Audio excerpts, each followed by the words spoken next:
What's cooking, YouTube? UncleSole back with another initial thought. Gonna try to put these into the shorts and see how it goes. So leave your comments in the short and let me know if you like this new format. Today we'll be looking at the Peak TaiChi General, also known as the Triangle 4.0 or the Malik Monks. Yes, Malik Monk has a signature shoe. So the design is super dope. This is one of the nicest Peak design, but we'll go into it when we actually review the shoe. So the first time I put this on, the step-in comfort's there, lockdown's great, but I hated it because the midsole is so stiff and it's so high off the ground. And this is thanks to the two types of foam it used, the P-Zoom and the TaiChi. The TaiChi being one of the best cushion I ever felt, but the P-Zoom seems to be very stiff. Now onto the shoe, I only played in one session. Again, these are initial thoughts, so not a lot of details. Cushioning, again, the P-Zoom with the TaiChi. Initial thought was terrible, but once you start playing in them, the P-Zoom breaks in very well. The shoe is still high off the ground, no core feel whatsoever, but the responsiveness is actually pretty high. Traction, they used the new Peak GCU full length.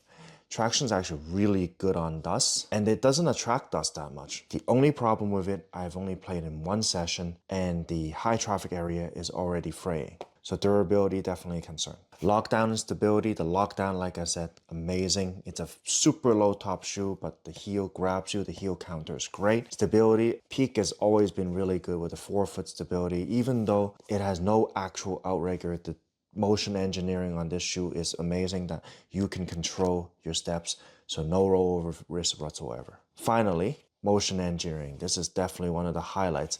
Again, in the step-in, I hated the shoe, but once you start using it, all your steps are so naturally flowing from one another. The responsiveness of the cushion is also really good.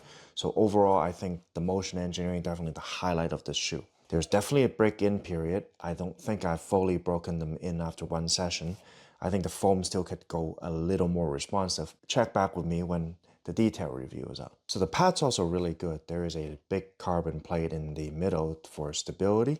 And then of course the Peak GCU and the double cushion. My first thought is this is a very weird shoe. It can be really good for explosive drivers and cutters. The problem I have with it is initial feeling is very high off the ground until you start using them.